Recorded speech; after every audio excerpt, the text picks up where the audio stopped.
Good morning. So today begins a new adventure. One of those things is I've got this new cool selfie stick, so you don't have to see me like this all the time, right up close. Although that's not such a bad thing, I guess. So today's adventure, I'm gonna drive down to North Carolina, and I've got a surprise for you. Stay tuned.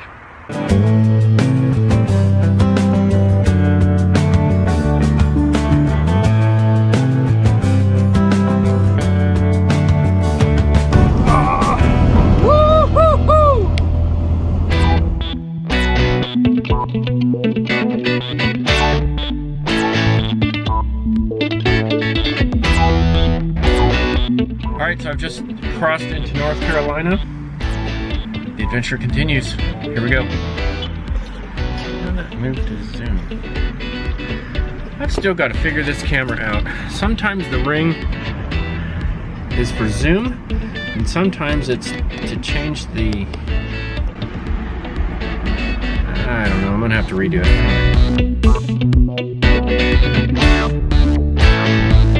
Now I'm crossing this river right here in North Carolina.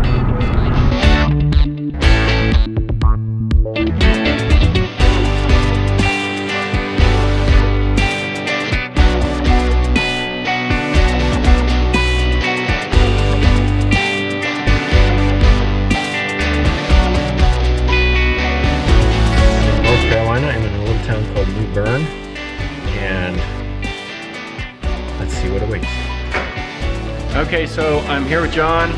It's the big reveal for the big secret that I've been hanging on to for, well, for those that follow me for a while now. So let's see what we have here.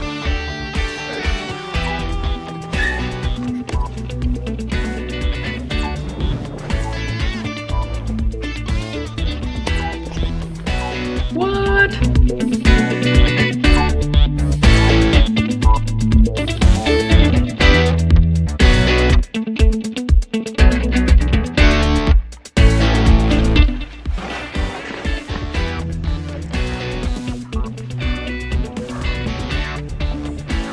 So we'll get it out here in the sun, take a good look at it. It's red. Definitely red. It is eye-catching. It is the only quest in all of North Carolina.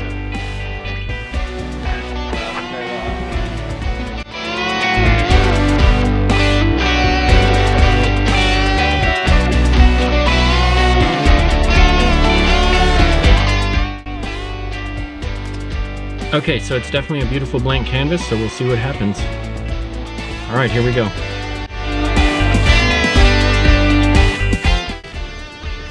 Okay, so back home at the shop, getting ready to do the unload. So the flaming eyeball, which is under a nice warm blanket right now, will get to meet, I don't know what we're gonna call it. I don't know if it's gonna be called the red eye or not, but for now, I'm gonna bring it all in here, bring the Vortex 2 in here, get it all unloaded, and maybe start taking it apart and looking at it, see what we got, see what kind of work it's gonna do.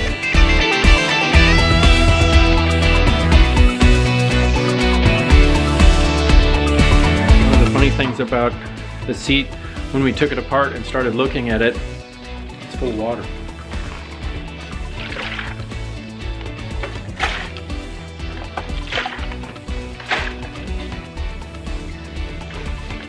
After 5 months, it's still full of water. So I'm gonna have to drill some holes in those channels and get the water out. It actually makes the seat quite heavy.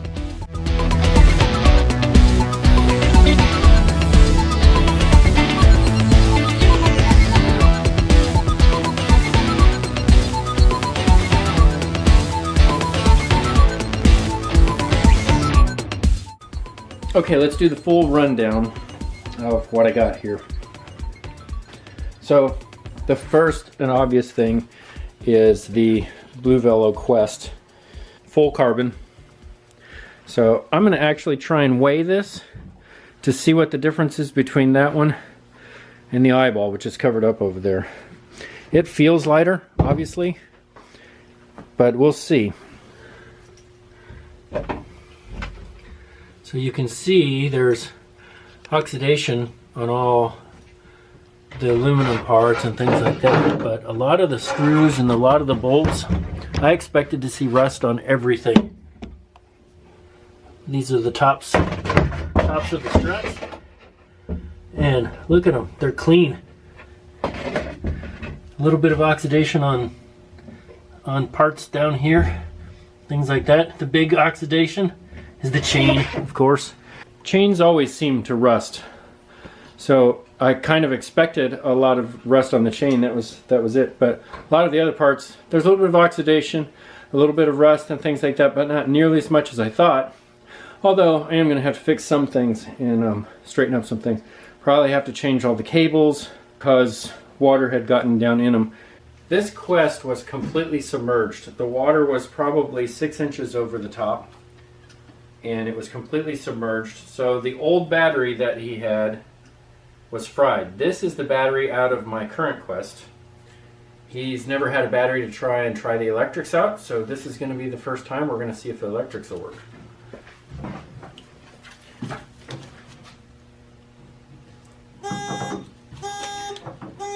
The electrics work.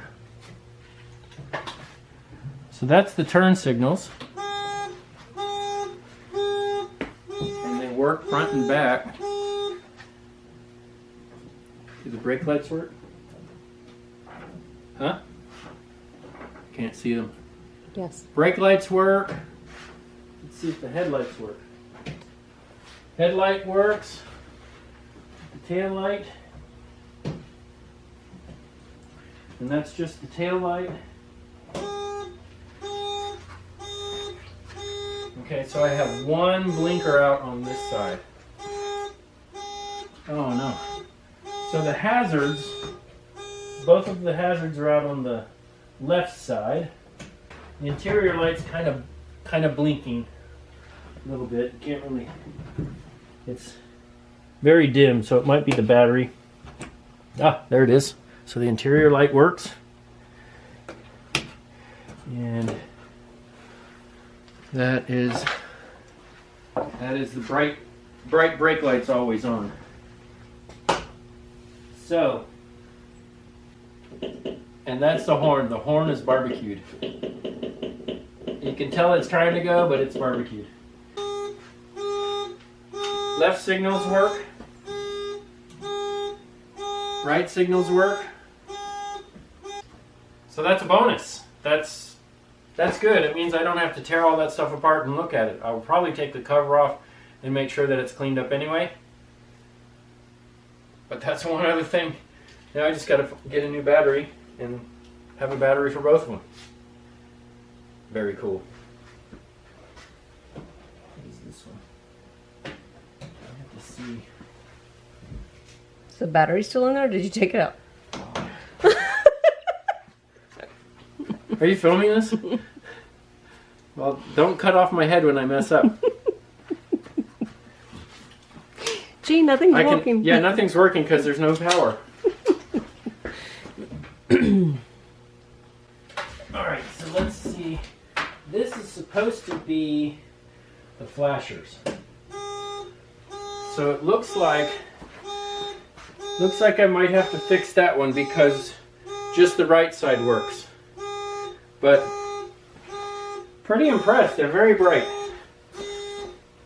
So I guess Bluevelo on the low beam just put some position lights, and for the high beam they actually used the light.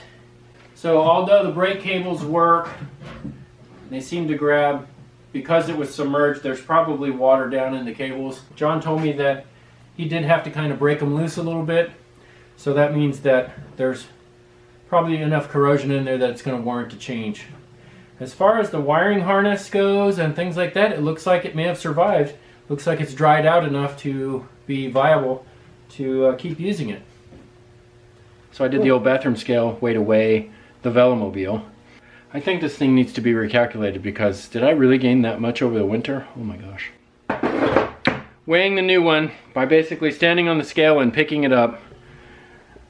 The red one weighs in at about 68 pounds roughly. The old Velomobile weighs in at 81 pounds. And that's stepping on the scale 2 or 3 times, picking up the Velo, holding it 2 or 3 times, kind of getting the average of the 3. And it's right in at 68 pounds with all the gear that it normally would have, about 10 pounds lighter. The biggest thing on this one is the rear shock. It's got a Reese shock in it. I believe it's a Reese. It's some kind of air shock. And it has springs in it. So it'll be interesting to go back to the springs and a Reese shock and see how it feels differently over my ICE elastomers that I have in the eyeball currently. The big project is going to be changing out cables, pretty much all the cables. I'll have to fix the horn because right now it just kind of goes like it's trying to go, so it's getting power, but I could see from the inside of the Velo, the horn inside is totally wasted. Really cool that all the lights work, with the exception of the hazard lights. When I turn the hazards on, only the right side comes on, so that'll be something I have to look into. The LEDs are super bright, so I'm very happy that all the electrics work. I'll probably take it apart and look at it anyway, but that's just kind of a testament to some of the electronics. You just let them sit there and dry out. Don't mess with them. They seem to work. I'm sure there's corrosion on a lot of the parts and stuff in there, but right now everything's working with the exception of both sides working the hazards, so I'm not going to worry about that too much. So the next project now is going to be taking the Vortex 2. This is a Vortex 2, an ICE Trike's Vortex 2. I'll be taking that apart. So I'll be cleaning out all the water and getting it ready. Remember, these bikes were totally submerged under Hurricane Florence water. And after sitting for a while, now I do know that there is still water inside the frame because when we tipped it over to take it apart, there's water inside the seat.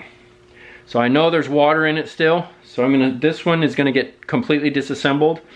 The Quest, I don't know how much disassembly I'm gonna have to do. I know pretty much I'm gonna have to change the chain and the horn and maybe a couple of nuts and bolts. With the exception of taking apart the struts and the wheels and things like that, when I got it home, there wasn't as much corrosion as I thought there was. Now on the ICE Trike, I already know that there's going to be a lot of corrosion, so the biggest thing for this one is going to be figuring out how to clean out the frame, because when we tipped it sideways, some rusty water came out. So I can take apart the headsets, I can take them all apart. The brakes, although they still work, the disc rotors are kind of rusty, but it looks like I've got some basic corrosion on spokes and stuff like that. Nothing really that's too bad, I don't think. You'll notice there's lots of, on the steel hardware, there's corrosion everywhere on all of that stuff, but that's all cleanable. You know, all of this stuff I can either clean it up or just get some new hardware to get it fixed up. So you can see that hardware is rusty. So yeah, I'll be taking this completely apart. This is a chromoly frame, 4130 chromoly, and so it's steel, so it's going to rust. So I'm going to take it apart. I'll take all of this out. On the ICE Trike, the boom comes out. Of course, I'll take the seat off. It folds, but the rear part of the Trike also comes apart. So I'll be able to take that apart.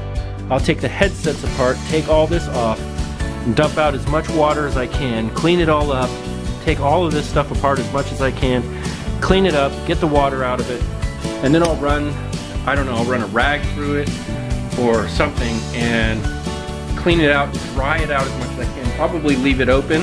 I've got a heat gun so I can dry it out. And then I'll run some oil through the frame. It won't completely stop the rusting because it is what it is. Rust and corrosion is part of entropy. The good thing about the ICE Trike is that I can take it completely apart and get it all cleaned up. This may or may not be a replacement to the 700. It may be an additional steed to the stable. It does ride differently, it feels different.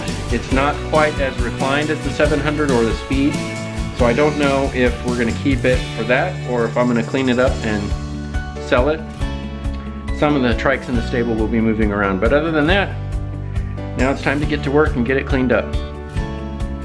So stay tuned for the saga, and obviously if you like what you see, you know, click that little subscribe button, give me a thumbs up, share, and until next time, cheers.